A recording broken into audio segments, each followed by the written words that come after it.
I'd like to talk about the survive mode and how ADHD affects that response in your body. Hi, I'm Coach LA. I'm an ADHD life coach. I help high achieving men and women with ADHD and chronic illness find success without sacrificing their health. So, there is something specific to ADHD that affects our survive response, and that is the amygdala. The fact that it is shown as overactive in a lot of fMRI studies that we have been doing recently means that that response kicks in more frequently. The amygdala is where several emotions live, the main one being the fear response and the fight or flight response that comes from fear. About 5 to 6% of the time that you feel like you are in fight, flight, freeze, or fawn is an actual situation where there is danger or you should be in this response. So the other 95 to 94% of the time, it is simply because there was some kind of uncertainty or risk that activated the amygdala. That happens in all brains.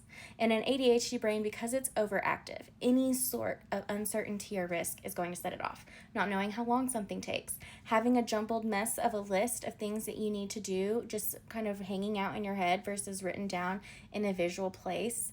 All of those things can feel uncertain, and your amygdala will kick in, and that fight or flight response will also kick in. Some people have learned to rely on this response to get things done, but that keeps you in survive mode because you're constantly relying on your nervous system to get things done, and that's not a healthy way to do things.